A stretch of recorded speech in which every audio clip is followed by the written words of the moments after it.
الحمد لله الذي علا في توحده ودنا في تفرده وجل في سلطانه وعظما في أركانه وقهر جميع الخلق بقدرته وبرهانه مجيدا لم يزل محمودا لا يزال بارئ المسموكات ودائع المدهوات وجبار الأرضين والسماوات الصلاة والسلام والتحية والإكرام على العبد المميز والرسول المسدد والنبي المهذب والحبيب المنتخب أبي القاسم محمد صلى الله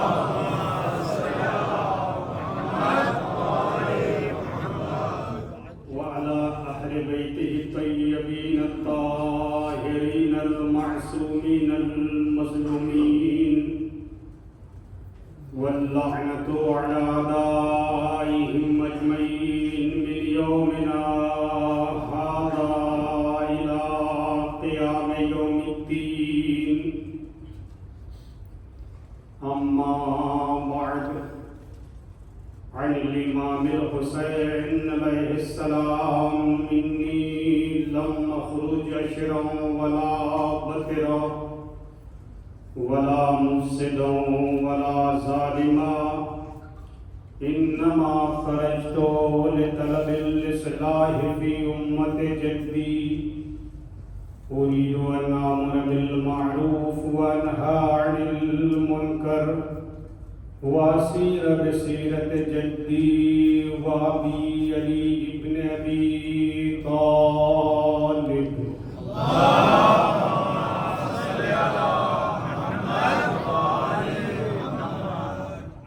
سرکار سید الشہداء نے اپنے قیام کے مقصد اور ہدف کو ان جملات میں بیان فرمایا ہے کہ دنیا والے جان لیں کہ حسین ابن علی کے قیام کا مقصد صرف اور صرف امر بالمعروف اور نہی عن منکر ہے۔ میں اصلاح معاشرہ کے خاطر کربلا جا رہا ہوں۔ امام حسین اور اصلاح معاشرہ کے عنوان سے مسلسل گفتگو آپ کی خدمت میں جاری و ساری ہے کہ سرکار سید الشہداء نے آنے والے قیامت تک لوگوں کو یہ بتا دیا کہ دیکھو میں فریضہ امر بالمعروف اور نہی عن منکر کے خاطر کربلا جا رہا ہوں۔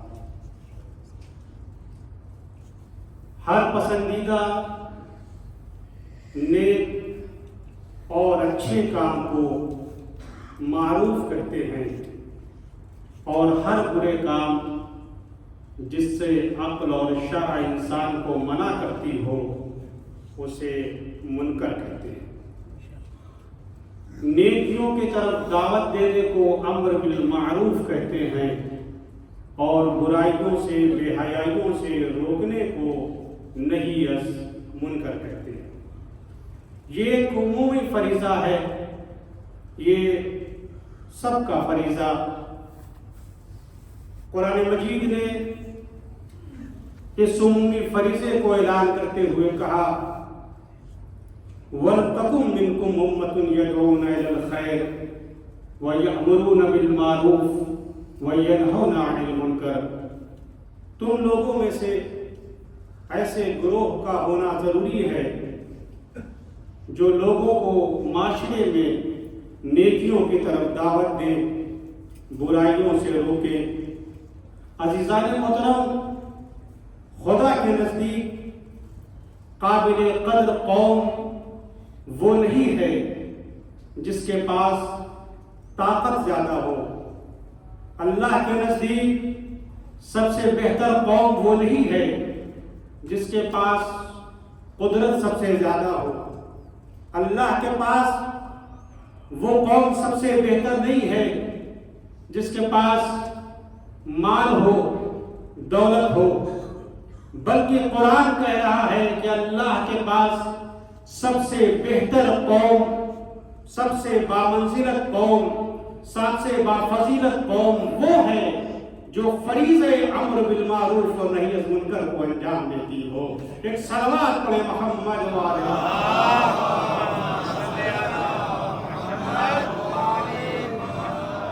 اس فریضے کے لیے سرکار حسین ابن علی نے قیام کیا اور اپنی جان کی قربانی کربلا کے میدان میں پیش کی۔ لہذا یہ فریضہ اتنا اہم فریضہ ہے جس کے لیے حضور اکرم حضرت محمد مصطفیٰ صلی اللہ علیہ وسلم آپ نے فرمایا من آمر بالمعروف فہو خلیفۃ اللہ۔ حضور فرماتے ہیں جو امر بالمعروف اور نہی عن المنکر کرتا ہے وہ اللہ کا خلیفہ ہے۔ امر بالمعروف اور نہی عن المنکر کرنے والا، نیکیوں کی طرف دعوت دینے والا اللہ کا خلیفہ اور اللہ کا برگزیدہ، اللہ کا منتخب ہے۔ چنانچہ ایک جگہ پر حضور اکرم حضرت محمد مصطفیٰ صلی اللہ علیہ وسلم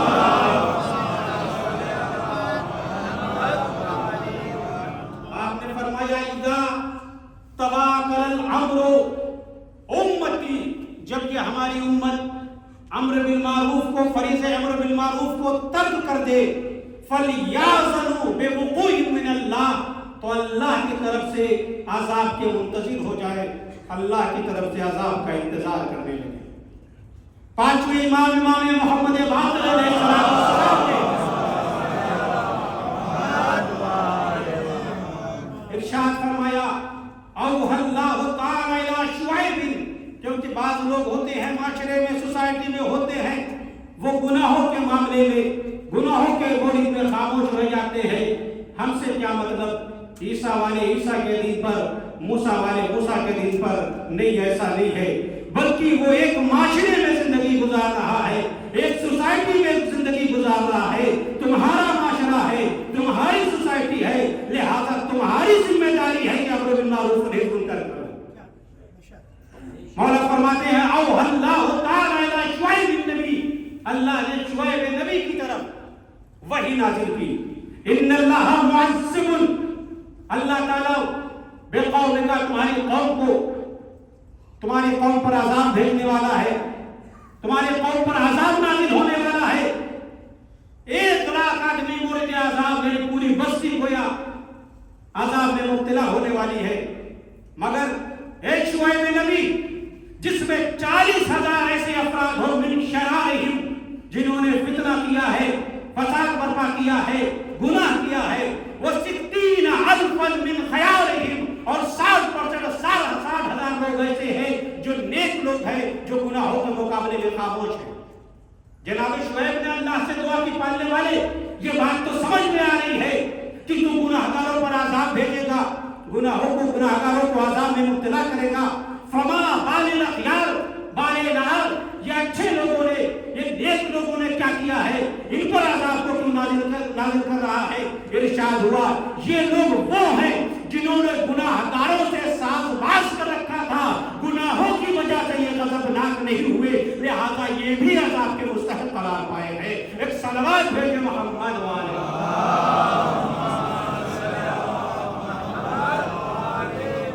لہذا ذمہ داری ہے ہمارے معاشرے میں، سوسائٹی میں، اگر گناہ ہو رہا ہے، ایسا نہیں ہے ہمارے عیسیٰ والے عیسیٰ کے دین پر، موسیٰ والے موسیٰ کے دین پر، نہیں، چھٹے امام حضرت امام صادق علیہ السلام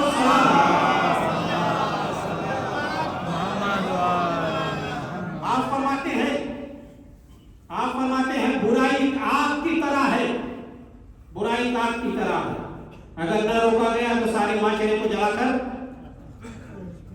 راکھ کر دے۔ آپ یہ نہ کہیں کہ ہم سے کیا مطلب، عیسیٰ والے عیسیٰ کے دن پر، موسیٰ والے موسیٰ کے دن پر نہیں۔ آپ نے دیکھا ہوگا اگر بستی میں آگ لگ جاتی ہے، بستی میں خدا نخواستہ آگ لگ گئی، تو آپ نے دیکھا ہوگا کہ ایک دوسرا انسان جو بستی سے دور اس کا گھر ہے، وہ بھی بالٹی میں پانی لے کر جا رہا ہے، آگ بجھانے کے لیے جا رہا ہے۔ لوگ سارے لوگ بستی کے تو ہیں، دور والے بھی آ جاتے ہیں، آگ بجھانا ہے، بستی میں آگ لگ گئی ہے۔ بھائی آپ سے کیا مطلب ہے؟ بھائی آپ سے کیا مطلب؟ آگ تو فلاں کے گھر میں لگی ہے، آپ کیوں بجھانے جا رہے ہیں؟ آپ کے گھر میں تھوڑی آگ لگی ہے۔ تو وہ کہے گا مولانا صاحب ٹھیک ہے، یہ آگ ہے، یہ اپنا پرایا تھوڑی دیکھتی ہے، یہ اپنا پرایا تھوڑی دیکھتی ہے۔ مولانا صاحب ٹھیک ہے، ہمارے گھر میں آگ نہیں لگی، لیکن بستی کے گھر میں آگ لگی ہے، یہ دھیرے دھیرے آگ پوری بستی میں پھیل سکتی ہے اور پورے بستی کو جلا کر راکھ کر دے گی۔ امام فرماتے ہیں گناہوں کی مثال آگ کی طرح ہے، جس طریقے سے آگ کو نہ روکا گیا تو سارے معاشرے کو جلا کر راکھ کر دیتی ہے، اگر اسی طریقے سے گناہگار کو نہ روکا گیا تو سارے معاشرے کو برباد و تباہ کر دے گی۔ ایک صلوات پڑھے محمد و آل محمد۔ لہذا ہم سب کا فریضہ ہے، یہ فریضہ امر بالمعروف و نہی عن المنکر پر عمل کریں۔ ایک دوسرے کو معاشرے میں، سوسائٹی میں اگر ہم زندگی گزار رہے ہیں، ہماری ذمہ داری ہے۔ والمؤمنون والمؤمنات بعضهم اولیاء بعض، قرآن کہتا ہے تم ایک دوسرے کے ولی ہو، سرپرست ہو، کس چیز میں؟ یأمرون بالمعروف وینہون عن المنکر، تم ایک دوسرے کو نیکیوں کی طرف دعوت دیتے ہو، برائی سے روکتے ہو، تم کو سرپرست قرار دیا گیا۔ اتنا اہم فریضہ ہے امر بالمعروف کا، پوری توجہ چاہتا ہوں۔ اتنا اہم مسئلہ ہے فریضہ امر بالمعروف کہ یہ گناہوں کے خلاف، منکرات کے خلاف آواز اٹھانا تو جانوروں کے اندر بھی پایا جاتا ہے۔ جانوروں کے اندر بھی گناہوں کے خلاف، منکرات کے خلاف، برائیوں کے خلاف، بے حیائیوں کے خلاف آواز اٹھانا جانوروں کے اندر پایا جاتا ہے۔ اگر اب انسان ہو کر برائی کے خلاف نہ اٹھے تو جانور سے بدتر ہی تو ہے۔ ایک صلوات پڑھے محمد و آل محمد۔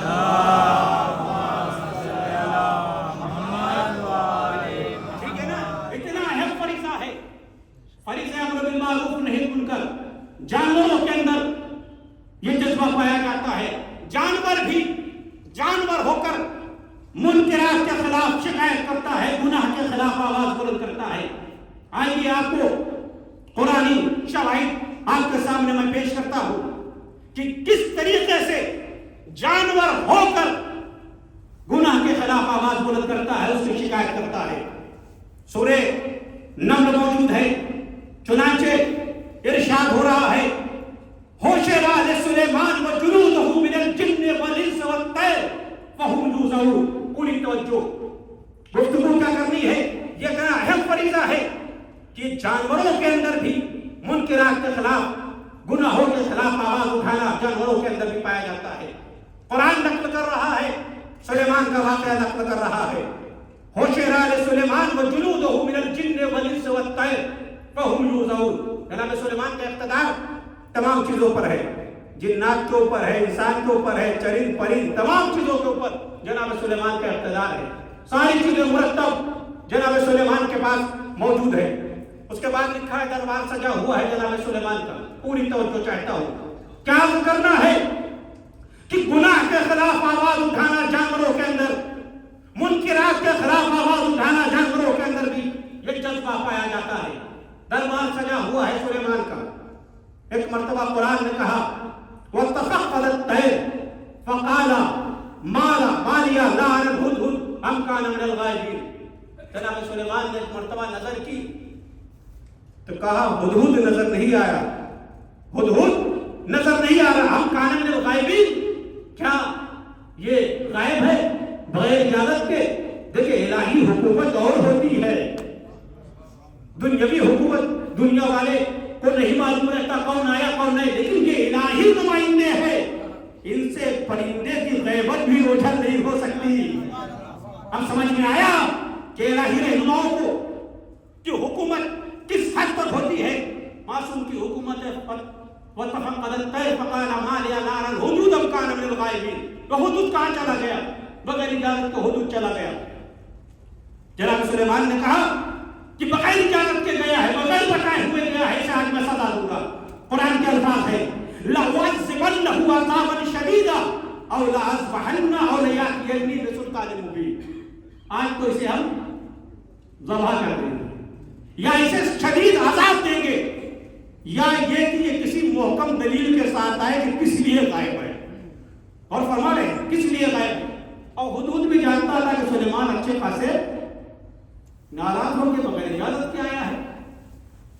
فَمَكَثَ غَيْرَ بَعِيدٍ، کچھ لمحہ گزرا تھا، ایک مرتبہ ہدہد آیا، آتے ہی ساتھ سلیمان کے پاس آیا، آتے ہی ساتھ کہتا ہے أَحَطْتُ بِمَا لَمْ تُحِطْ بِهِ، اے سلیمان میں ایسی خبر لے کر آیا ہوں جسے تمہیں نہیں معلوم، تم نہیں جانتے، ایسی خبر لے کر آیا ہوں جسے تم نہیں جانتے۔ جئتک بسبع بنبأ یقین، میں ملک سبا سے آ رہا ہوں، یقینی خبر لے کر آ رہا ہوں۔ کون کہہ رہا ہے؟ ہدہد کا، کیوں جانتا تھا سلیمان ناراض ہو گئے، دلیل کے ساتھ آیا سلیمان میں ایک ایسی خبر لے کر آیا ہوں جسے تم نہیں جانتے۔ کیا ہوا؟ اس نے کہا میرا آج گزر ملک سبا کے اوپر سے ہوا، انی وجدت امرأة تملکہم وأوتیت من کل شیء ولہا عرش عظیم۔ سلیمان آج میرا گزر ملک سبا سے ہوا، میں نے دیکھا ایک شہزادی ہے، اس کی حکومت بہت بڑی ہے، اس کی حکومت بہت بڑی ہے۔ اس کے بعد ہدہد کہتا ہے وجدتها وقومها یسجدون للشمس من دون اللہ وَزَيَّنَ لَهُمُ الشَّيْطَانُ أَعْمَالَهُمْ فَصَدَّهُمْ عَنِ السَّبِيلِ فَهُمْ لَا يَهْتَدُونَ۔ اس کے بعد کہتا ہے اے سلیمان میں نے دیکھا کہ وہ سورج کی عبادت کر رہے ہیں، وہ اور اس کی قوم والے وجدتها وقومها يسجدون للشمس من دون اللہ، اللہ کو چھوڑ کر سورج کی عبادت کر رہے ہیں۔ وَزَيَّنَ لَهُمُ الشَّيْطَانُ أَعْمَالَهُمْ، اور شیطان نے ان کے اعمال میں زینت بخشی ہے، فَهُمْ لَا يَهْتَدُونَ، اور ہدایت کے قابل بھی نہیں۔ کون کہہ رہا ہے؟ یہ ہدہد کہہ رہا ہے۔ آپ دیکھیں ہدہد آ کر سلیمان کو ملک سبا کی خبر دے رہا ہے۔ اس ہدہد نے ملک سبا کے اوپر سے جو خبر لائی وہ یہ کہ وہاں ایک شہزادی ہے جو حکومت کر رہی ہے، سورج کی عبادت ہو رہی ہے، اسباب گمراہی کو بھی بتا رہا ہے۔ کون بتا رہا ہے؟ ہدہد بتا رہا ہے کہ وہ لوگ گمراہ ہیں اور شیطان نے ان کے عمل میں زینت بخشی ہے اور وہ ہدایت کے قابل نہیں ہے۔ یہ جانور ہو کر اتنی صلاحیت کم سے کم ہے، اتنی صلاحیت ہے میرے عزیزوں، یہ ہدہد کی ذاتی صلاحیت نہیں تھی، یہ ہدہد کی ذاتی صلاحیت نہیں تھی جو آ کر سلیمان کو خبر دے رہا ہے، گمراہی کے اسباب کو بھی بیان کر رہا ہے اور یہ بتا رہا ہے کہ وہ لوگ سورج کی عبادت کر رہے ہیں، ان کا ملک بھی عظیم ہے، وہ ایک شہزادی ہے جو حکومت کر رہی ہے۔ یہ ہدہد کی ذاتی صلاحیت نہیں ہے، بلکہ پروردگار کبھی کبھی ضرورت کے تحت پرندوں کے اندر ایسا شعور پیدا کر دیتا ہے، ضرورت کے تحت خداوند عالم کبھی کبھی جانوروں کے اندر بھی ایسا شعور پیدا کر دیتا ہے کہ وہ اسباب گمراہی کو بھی ترک کر لیتا ہے، وہ اسباب گمراہی کو ترک کرنے کے بعد آ کر خبر دیتا ہے، شکایت کرتا ہے کہ وہ ہدایت کے لائق نہیں ہے۔ یہ ہدہد کی ذاتی صلاحیت نہیں تھی بلکہ خدا کی دی ہوئی صلاحیت تھی۔ تو خداوند عالم کبھی کبھی ضرورت کے تحت جانوروں کے اندر یہ شعور پیدا کر دیتا ہے، کبھی ہدہد کے اندر یہ شعور پیدا کر کے بتا دیتا ہے کہ وہ عورت گمراہ عورت ہے، سورج کی عبادت کر رہی ہے، اس کی قوم والے سورج کی عبادت کر رہے ہیں۔ کبھی صدہائے حوض کسی محمل پر پھونک کر بتا دیتے ہیں کہ نبی نے منع کیا تھا کہ میری کوئی زوجہ حوض تک نہ جائے۔ کہ سروت پڑے محمد والے محمد، اللہم صلی علی محمد۔ ایک اور سلام دیکھیں محمد